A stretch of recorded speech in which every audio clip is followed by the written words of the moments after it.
Hello friends, welcome to our channel Aadharshila classes. आज हम लोग 11th मैथ्स की शुरुआत करने वाले हैं और 11th मैथ्स का सबसे बेसिक चैप्टर है और सबसे फर्स्ट चैप्टर है आप लोगों का सेट्स यानी कि समुच्चय।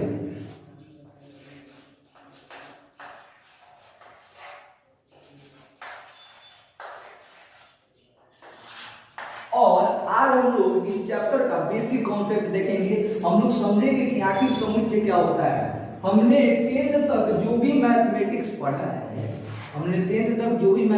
पढ़ा है वो सारी बातें हम लोग को समझ में आ रही थी, लेकिन हम लोग जब 11th मैथमेटिक्स शुरुआत कर रहे हैं तो 11th का मैथमेटिक्स आपको एकदम बेसिक से उठाएगा और छोटी छोटी बातों को समझाते हुए हम लोग आगे बढ़ेंगे और धीरे धीरे हम लोग इसको भी समझने लगेंगे। जब 10 आप लोग 10th बोर्ड एग्जाम दे चुके हैं, उसका रिजल्ट भी आ चुका है और अब हमें अपना पूरा फोकस 11th पर लगा देना चाहिए ताकि हम आगे की पढ़ाई अच्छे तरीके से कर सकें। किसी भी कंपटीशन के एग्जाम को फेस करने के लिए आपको 11th मैथ्स का जरूरत जरूर पड़ेगा और जब 11th मैथ्स की बात होती है तो उसमें सबसे बेसिक चैप्टर आता है सेट्स।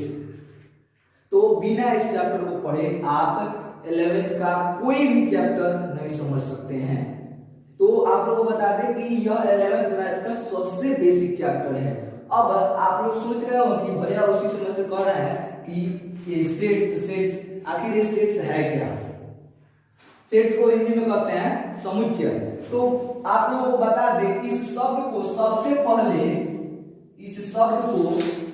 पहले जॉर्ज कैंटर ने प्रयोग किया था। जॉर्ज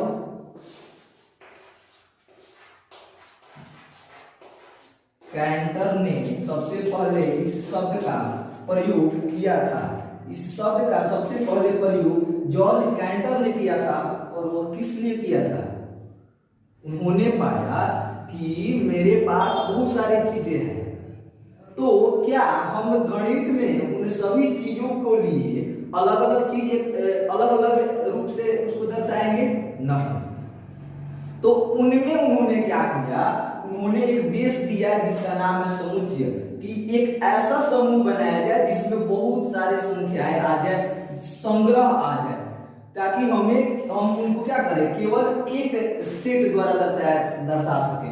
तो आप लोग बता दें कि समुच्चय का मतलब होता है संग्रह। समुच्चय का मतलब संग्रह या समूह होता है। समुच्चय का मतलब होता है संग्रह या समूह। अब वह सेट कैसा होना चाहिए, वह समुच्चय हमारा कैसा होना चाहिए? तो वह समुच्चय जो है हमारा, वह समूह जो है हमारा होना चाहिए सुपरिभाषित होना चाहिए। कैसा होना चाहिए? वह समूह जो है हमारा सुपरिभाषित होना चाहिए। अगर कई सारी वस्तुओं का सेट दिया हुआ है, कई सारी वस्तुओं का समूह है, हम उन वस्तुओं को एक लगातार लिखते जा रहे हैं, ठीक है। जैसे हम लोग लिख सकते हैं 1 2, मान लीजिए कि बहुत सारे अंक हैं 3 4 5 6। देखिए ये क्या, यह सुपरिभाषित है, वेल डिफाइंड। सुपरिभाषित को इंग्लिश में कहते हैं वेल डिफाइंड। तो क्या हम इसका कुछ नाम है कि नहीं है? हम लिखे 1 2 3 4 5 6, इसका नाम है कि नहीं है? आपके लिए भी एक सेम है, मेरे लिए भी सेम है, सबके लिए सेम है।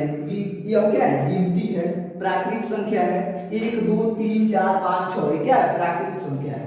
तो यह सुपरिभाषित है। हम इसको किस रूप में परिभाषित कर सकते हैं?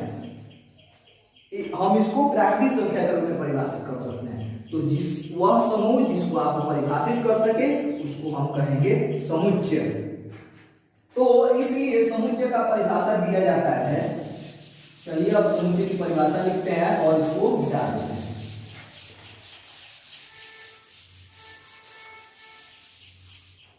तो सेट का परिभाषा दिया जाता है, समुच्चय का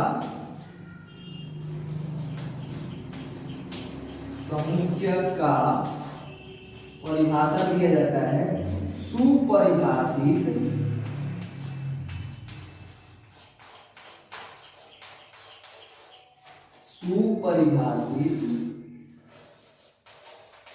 वस्तुओं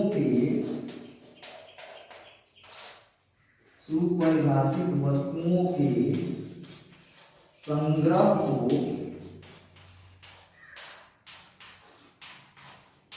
समुच्चय कहा जाता है। सुपरिभाषित वस्तुओं के संग्रह को क्या कहा जाता है? समुच्चय कहा जाता है। इस बात को पूरी तरह से ध्यान में रखिएगा। समुच्चय का मतलब होता है समूह, संग्रह। हम बहुत सारी वस्तुओं का संग्रह करते हैं और उनको एक रूप में हम परिभाषित करते हैं, और उसको जब हम एक कतार में लिख देते हैं तो हम उसको क्या करते हैं? समुच्चय कहते हैं। अंग्रेजी में कह सकते हैं कि ए कलेक्शन ऑफ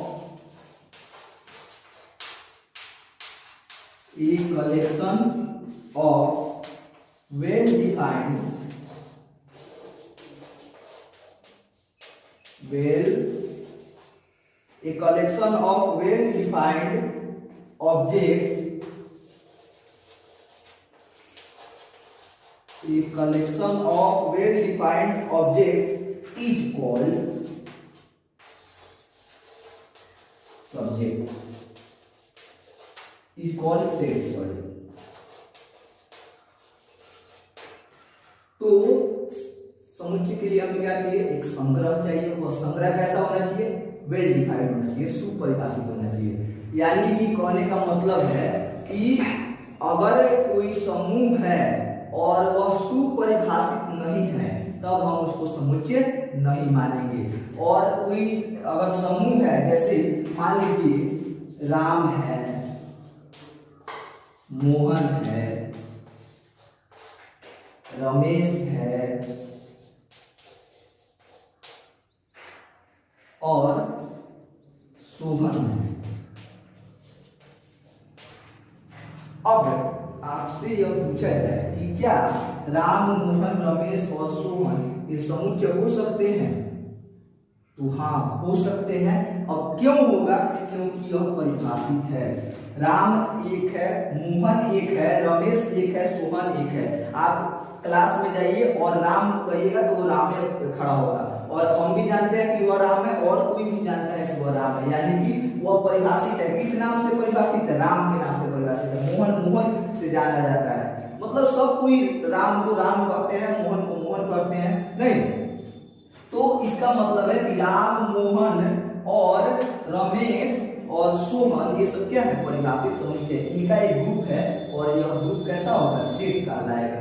अब सेट को समझने के लिए हम लोग कुछ और एग्जांपल लेते हैं। आप लोग इसको नोट कर लीजिए या स्क्रीनशॉट ले सकते हैं। चलिए अब इसको हम लोग मिटा देते हैं। मिटाते हैं इसको।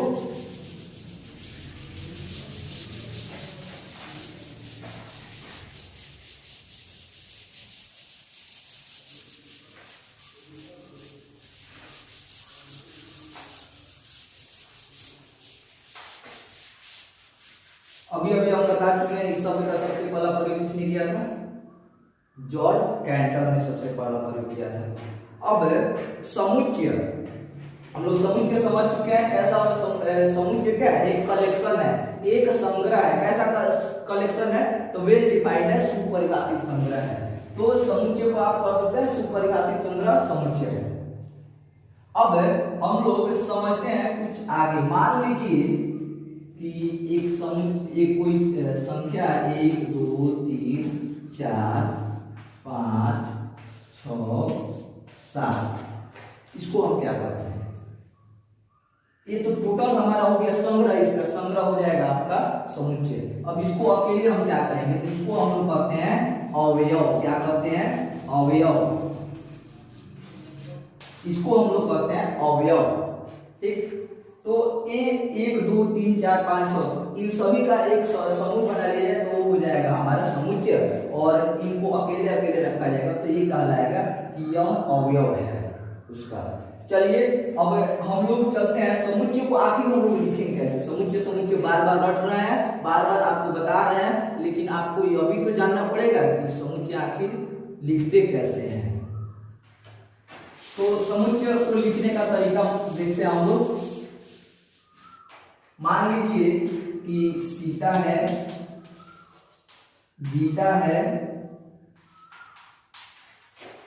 रीना है और सीमा है, ये 4 लड़कियां हैं। अब ये चारों लड़कियों का एक ग्रुप है। अब इसको हमको अगर समुच्चय रूप में लिखना होगा तो कैसे लिखेंगे? तो समुच्चय रूप में लिखने के लिए सबसे पहले क्या करते हैं, इन सभी के बीच कोमा लगाते हैं। सीता के बाद कोमा, गीता के बाद कोमा, रीमा के बाद कोमा और सीमा के बाद नहीं लगाएंगे। अब क्या करेंगे, इसको मझोले ब्रैकेट में बंद कर देंगे, इसको मझोला ब्रैकेट में बंद कर देंगे और इस समुच्चय का कोई नाम दे देते हैं। मान लीजिए समुच्चय ए है तो लिखते हैं ए बराबर मझोला ब्रैकेट सीता, गीता, रीना, सीमा। इस प्रकार जो है इसको दर्शाया जाता है इस समुच्चय को। और चलिए और एग्जांपल लेते हैं। हाँ, एक बात और है कि जब भी हम समुच्चय को यानी सेट को हमेशा कैपिटल लेटर से दर्शाया जाता है। सेट को हमेशा कैपिटल लेटर से दर्शाया जाता है। सेट को हमेशा कैपिटल लेटर से दर्शाया जाता है। सेट को जब भी हम दर्शाएंगे तो कैपिटल लेटर से दर्शाएंगे और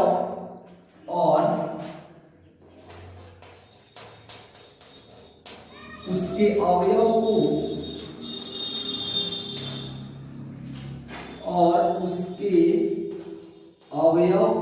को स्मॉल लेटर से दर्शाते हैं, स्मॉल लेटर से दर्शाते हैं।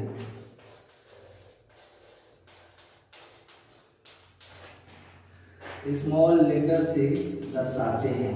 यानी कि मान लीजिए हम कोई सेट लिखना है तो लिखेंगे ए जो है बड़ा वाला ए लिखेंगे, या यहाँ पर ए हम पहले ले चुके हैं, चलिए बी लेते हैं, बी लिख दिए। अब यहाँ पर जब भी हम सेट लिखेंगे तो इसके अंदर जो अवयव डालेंगे वो सब क्या होगा, स्मॉल लेटर होगा।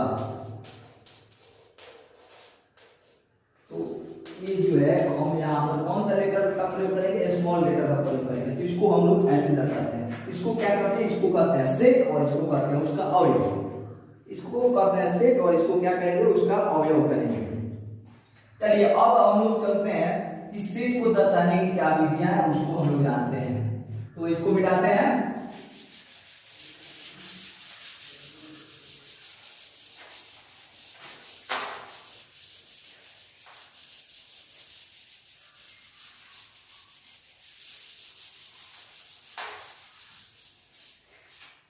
चलिए, तो सेट को दर्शाने की विधियां, समुच्चय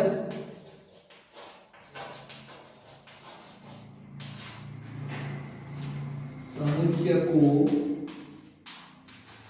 दर्शाने की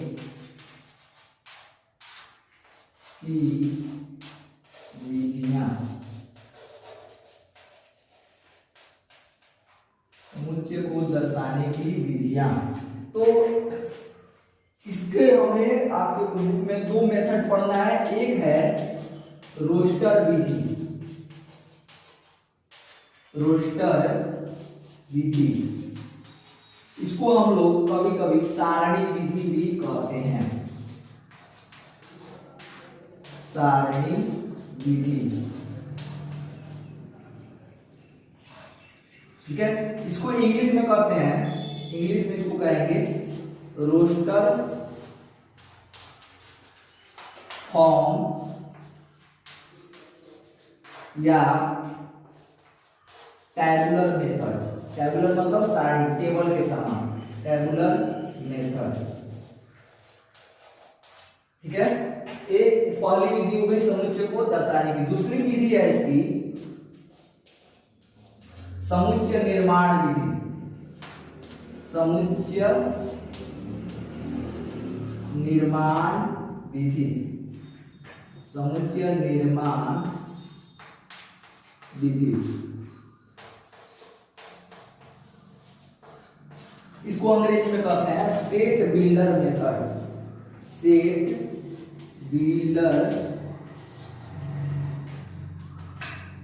सेट बिल्ड मेथड।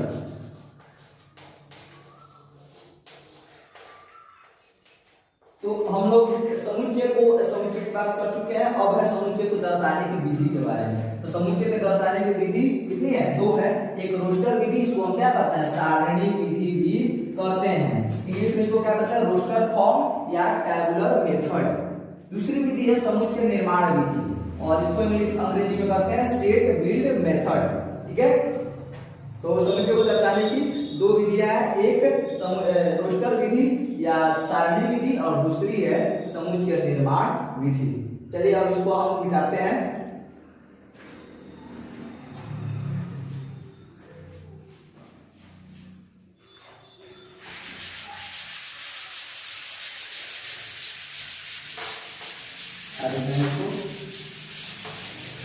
और आगे हम लोग पढ़ेंगे कि रोस्टर विधि को कैसे दर्शाते हैं।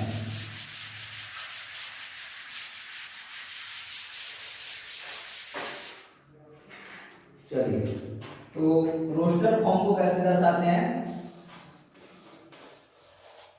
रोस्टर फॉर्म, मान लीजिए कि हमारे पास संग्रह है 2 4 6 8 10। ठीक है, हमारे पास यह संग्रह है। तो अब इसको हम कैसे दर्शाएंगे? इसको दर्शाने के लिए यहाँ पर कोमा लगा लेते हैं। क्या लगा लेते हैं? कोमा। 2 के बाद कोमा, 4 के बाद कोमा, 6 के बाद कोमा, 8 के बाद कोमा, और इसको जो है मिडिल ब्रैकेट में बंद कर देते हैं। ठीक है, सबसे पहले क्या करेंगे? समूह जो होगा उसके बीच कोमा लगाएंगे और इसको मिडिल ब्रैकेट में बंद कर देंगे। और इसको जो है एक आपको बता चुके हैं कि इसको हम लोग कैपिटल लेटर से, सेट को किससे डिनोट करते हैं? कैपिटल लेटर से डिनोट करते हैं। वह लेटर आपका कोई भी हो सकता है। a बराबर 2 4 6 8 10 लिख सकते हैं। अब यह क्या है? यह जो है आपका सम संख्या है ना जी। चलिए इसी तरह कोई दूसरा लेते हैं। मान लीजिए 1 है, 3 है, 5 है, 7 है, 9 है, 11 है, 13 है। इसको हम लोग कैसे दर्शाएंगे? सबसे पहले लगाएंगे कोमा। कोमा लगाने के बाद क्या करेंगे? इसको मिडिल ब्रैकेट में बंद कर देंगे। ठीक है, यह हो गया हमारा रोस्टर फॉर्म। यानी कि जो समूह दिया हुआ है उसी को लिख देंगे और उसके सभी के बीच कोमा लगा देंगे और उसको क्या किससे बंद कर देंगे? मिडिल ब्रैकेट से बंद कर देते हैं। अब चलिए हम लोग बात करते हैं सेट बिल्डर फॉर्म की। सेट बिल्डर फॉर्म यानी समुच्चय निर्माण विधि। सेट बिल्डर फॉर्म, तो सेट बिल्डर फॉर्म की बात करते हैं। अब इसी ए को हम कैसे दर्शाएंगे? इस ए को कैसे दर्शाएंगे? तो इस ए को दर्शाने के लिए हम इसमें सबसे पहले इसका पूरी तरह से देखेंगे कि यह आखिर है क्या। तो आप लोग देख रहे हैं कि यह जो है यह 2 4 6 8 ये सभी सम संख्याएं हैं। और सम संख्याएं क्या होती है? प्राकृतिक संख्याओं का गुणज होती है। तो सम संख्याएं है, इसका मतलब है कि सब में 2 से भाग लग जाएगा। तो इसको दर्शाते हैं कैसे? लिखेंगे कि x, या लिखते हैं यहाँ पर 2n। ठीक है, 2n, फिर कॉलन का चिन्ह लगाते हैं और लिखते हैं n नेचुरल नंबर से है, और यह n जो है यहाँ पर कोमा लगाते हैं, और n जो है n को आपका कितना से छोटा है? 5 से। n छोटा या बराबर है 5 के, सॉरी। ठीक है, तो इसको आप एक तरीके से ऐसे दर्शा सकते हैं। दूसरा कैसे दर्शा सकते हैं? इसको सेट बिल्डर फॉर्म में आप कई तरीके से दर्शा सकते हैं। जैसे एक हो गया 2n। ठीक है, 2n, यहाँ n क्या है? एक नेचुरल नंबर। यहाँ पर 2n यानी 1 2 3 4 5। तो 1 2 3 4 5 नेचुरल नंबर है कि नहीं है? तो यहाँ n जो है नेचुरल नंबर से लिया गया है और सबका जो है ये 2 गुना है, यानी सम संख्या है। और वह n कितना से छोटा है जी, 5 से छोटा है या उसके बराबर। इसको एक और तरीका से दर्शा सकते हैं, कैसे इसको दर्शा सकते हैं आप, मान लीजिए x, ठीक है, फिर कॉलन का चिन्ह लगाएंगे, बड़ा या बराबर है, सॉरी, और x, और ये हो जाएगा आपका 10, और x क्या है आपका, x एक क्या है, सम संख्या है। तो एक आप एक ऐसे भी दर्शा सकते हैं, x एक सम संख्या है। इसको भी क्या करेंगे, मल्टीप्लाई ब्रैकेट से। तो यहाँ पर इसको हम लोग कैसे लिख सकते हैं, x जहां 2 क्या है, जहां x जो है 2 से बड़ा है या उसके बराबर है, और कितना से उससे बड़ा है 10, ठीक। अब देखिए और क्या है, x एक सम संख्या है, नहीं तो, और x एक क्या है, सम संख्या। सम संख्या यानी जिसमें 2 से भाग लग जाए, तो वही हमने यहाँ पर 2n डायरेक्ट लिख दिया था, और यहाँ पर हमको सम संख्या लिखना पड़ रहा है। तो आप दोनों तरह से लिख सकते हैं, दोनों जो है एक ही रूप है, इसको हम क्या करते हैं, सेट टेबुलर फॉर्म करते हैं इसको। चलिए अब हम लोग थोड़ा सा b को लिख लेते हैं, b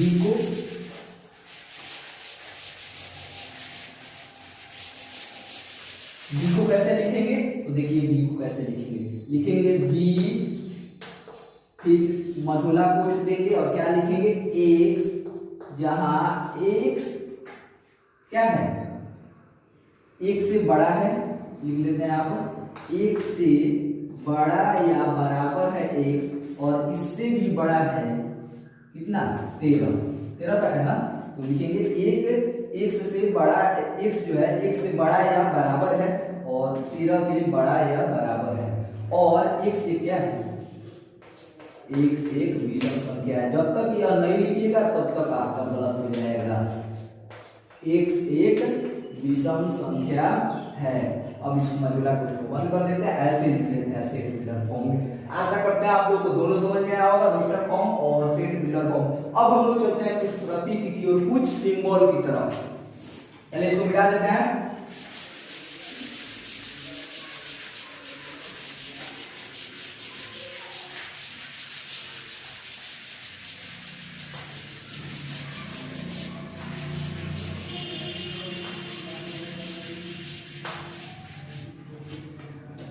चलिए कुछ प्रतीक की तरफ चलते हैं। एक प्रतीक आपको देखने को मिलेगा ऐसा, ऐसा एक, और एक मिलेगा ऐसा। तो इसको हम समझाते हैं आप लोग, यह किस चीज का प्रतीक है। इसको कहते हैं इप्सिलॉन, इसको इप्सिलॉन कहते हैं, इप्सिलॉन कहते हैं इसको। और इसको क्या कहते हैं, इप्सिलॉन नॉट, इप्सिलॉन नॉट इसको पढ़ते हैं इप्सिलॉन, और इसको क्या पढ़ते हैं, इप्सिलॉन नॉट पढ़ते हैं। चलिए मान लीजिए कि a बराबर है 1 2 3 4 5, ठीक है। अब हमको अगर लिखना, हमको अगर आपसे कोई पूछे कि बताइए एक जो है a का सदस्य है या नहीं, एक जो है a का सदस्य है या नहीं, है या नहीं, आप उसको जवाब देंगे कि हाँ एक a का सदस्य है। आप उसको ये मान लीजिए आपसे कोई क्वेश्चन पूछे, इसके समुच्चय देकर और पूछे कि एक a का सदस्य है या नहीं, तो आप उसका आंसर क्या देंगे कि हाँ एक a का सदस्य है, हाँ एक a का सदस्य है। अब सोचिए कि आपको इतना बड़ा जवाब देना पड़े तो फिर मैथमेटिक्स पढ़ने का फायदा क्या है। नहीं, अगर हमको इतना ही बड़ा जवाब देना रहता और इतना समय लेकर देना रहता तो मैथमेटिक्स पढ़ने का फायदा क्या है। तो मैथमेटिक्स जो है आपके सभी चीजों को आसान बना देगा और उसके लिए हम प्रयोग करते हैं सिंबल का। तो सिंबल कौन सा प्रयोग करते हैं, इसको डायरेक्ट छोटे से रूप में लिख सकते हैं। आप लोग कैसे लिखेंगे, लिखेंगे एक एप्सिलॉन ए। क्या लिखेंगे, एक एप्सिलॉन ए। इतना बता दीजिएगा, काम चल जाएगा, आपको इतना बड़ा लिखने का जरूरत नहीं है। आपसे क्वेश्चन पूछने वाला भी कहेगा कि क्या एक एप्सिलॉन ए है कि नहीं है, इतना बड़ा करने का क्या जरूरत। हम लोग मैथमेटिक्स पढ़ रहे हैं और मैथमेटिक्स जो है सभी चीजों को आसान बना रहा है, तो हम लोग क्यों इतने बड़े रूप में लिखे आंसर लिखते हैं। तो इसको हम लोग डायरेक्ट लिख सकते हैं, एक ए का सदस्य है, यानी वन बिलोंग्स टू ए, इसको हम लोग कहते हैं बिलोंग्स टू। ठीक है, तो यानी कि इसका मतलब क्या हुआ, ये सदस्य है, एक क्या है, ए का सदस्य है। इसी तरह हम लोग और कुछ बातें लिख सकते हैं। क्या लिखेंगे कि दो ए का सदस्य है, तो दो एप्सिलॉन ए। तीन ए का सदस्य है, तीन एप्सिलॉन ए। चार ए का सदस्य है, तो लिखेंगे चार एप्सिलॉन ए।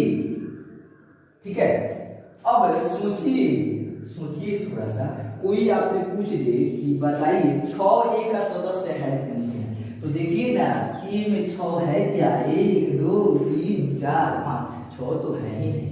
क्या किया जाए, तो कहेंगे हम उनसे कि हाँ 6 जो है ए का सदस्य नहीं है। आपने जो ए समुच्चय दिया है उसमें जो अवयव डाले हैं आप, उसमें 6 नहीं है, इसका मतलब है कि यह इसका मेंबर नहीं है, माने सदस्य नहीं है। जब सदस्य नहीं है तो हम इसको क्या लिखेंगे, 6 ए का सदस्य नहीं है।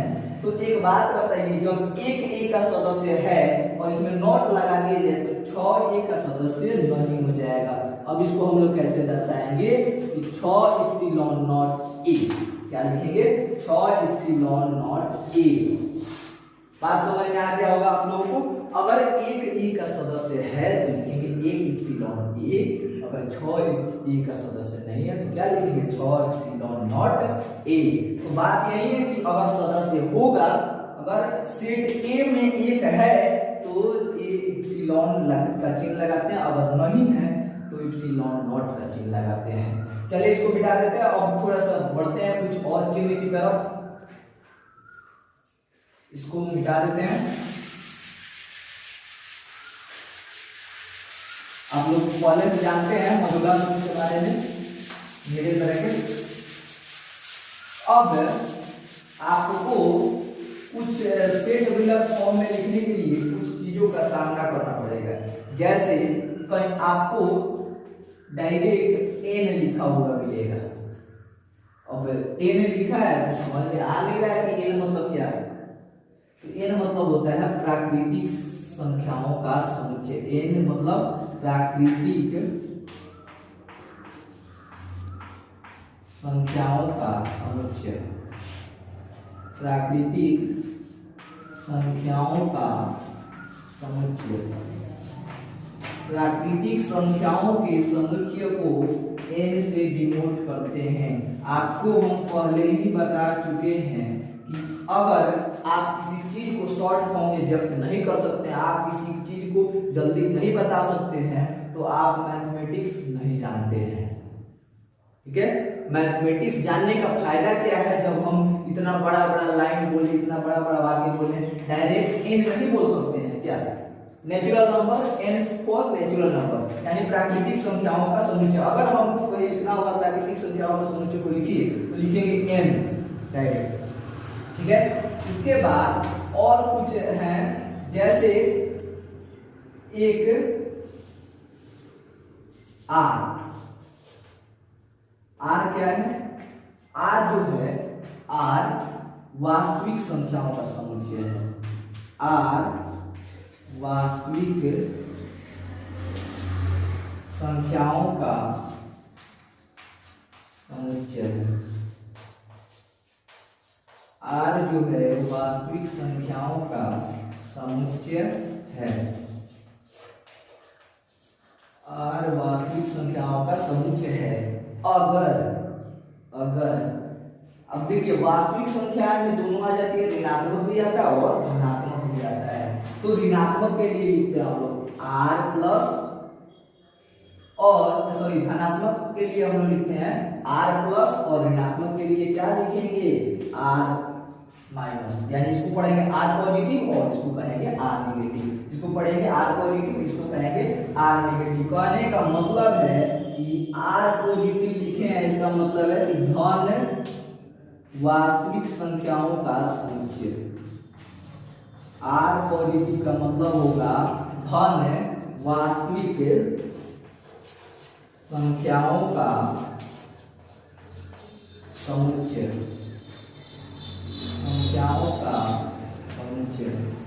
और आर निगेटिव का मतलब क्या होगा, आर निगेटिव का मतलब होगा आप लोगों के जो दिमाग में चल रहा है वही क्या होगा, आप लोगों के दिमाग में यही ना चल रहा है कि ऋण वास्तविक संख्याओं का समुच्चय। जी आप सही सोच रहे हैं, इसका मतलब होगा ऋण वास्तविक संख्याओं का समुच्चय। ऋण वास्तविक संख्याओं का समुच्चय।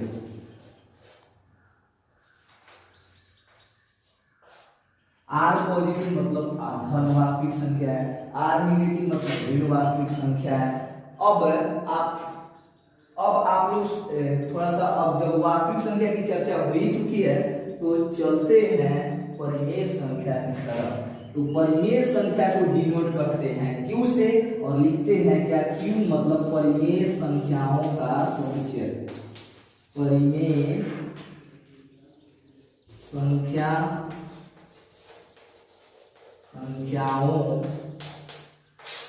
का समुच्चय।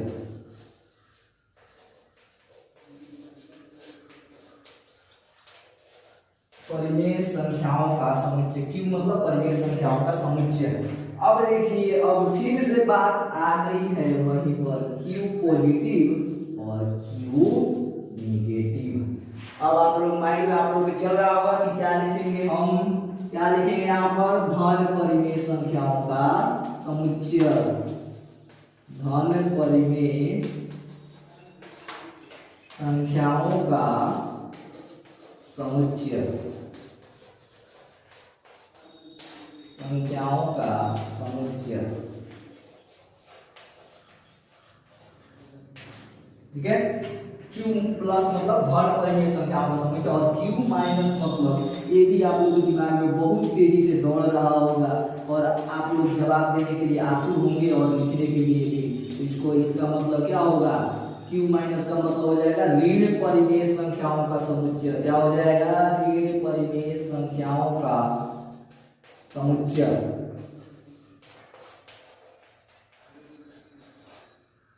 ऋण परिमेय संख्याओं का समुच्चय। चलिए, तो ये थे हमारे कुछ संकेत। अभी कुछ संकेत बाकी है, इसको आप लोग नोट कर लीजिए, स्क्रीनशॉट भी ले सकते हैं, और हम चलते हैं इसको मिटा दें, इसको मिटा देते हैं।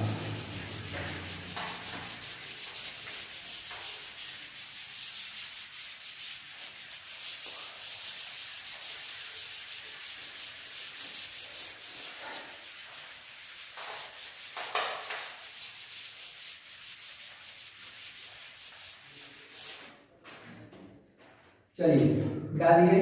अब प्राकृतिक संख्याओं की जब बात हो ही चुकी है तो हम लोग उसको क्यों छोड़ दें जिसमें जीरो मिल जाता है। तो प्राकृतिक संख्याओं की बात हो चुकी है तो हम लोग इसको भी ले चलते हैं। आप लोग समझ रहे होंगे कि जीरो प्राकृतिक संख्याओं के समूह में जब जीरो मिल जाता है तो उसको हम क्या कहते हैं, उसको हम लोग कहते हैं पूर्ण संख्याओं का समुच्चय। क्या कहते हैं, पूर्ण संख्याओं का समुच्चय। जब प्राकृतिक संख्या की बात हो चुकी है तो इसको हम लोग कैसे बोल सकते हैं, पूर्ण संख्याओं का समुच्चय। इसको हम लोग डिनोट करते हैं किससे, डब्ल्यू से डिनोट करते हैं। इसको हम लोग डिनोट किससे करेंगे, डब्ल्यू से डिनोट करेंगे। चलिए, अब एक और चीज हम शायद भूल रहे हैं या आप लोग को दिमाग में आ रहा होगा, आई।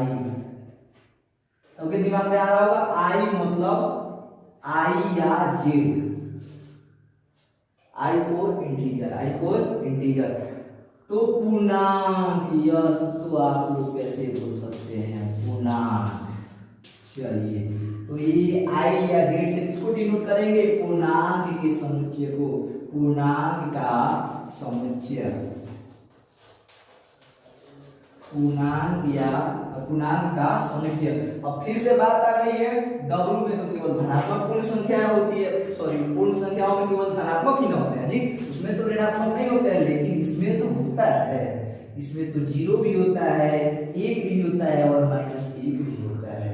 जब ये तीनों होते हैं तो हम लोग को इसको भी माइनस या प्लस में लेना पड़ेगा। तो आई पॉजिटिव या जेड पॉजिटिव से हम लोग दर्शाते हैं। क्या आप लोग के दिमाग में बहुत उतर चल रहा होगा इसको लेकर कि कब बता दे, इसका मतलब हो जाएगा धन पूर्णांकों का समुच्चय,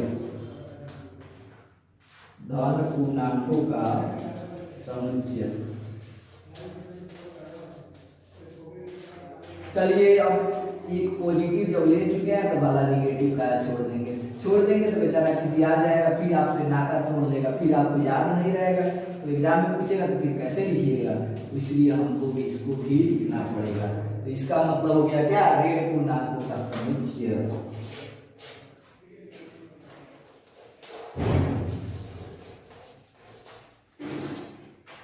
ऋण पूर्णांकों का समुच्चय।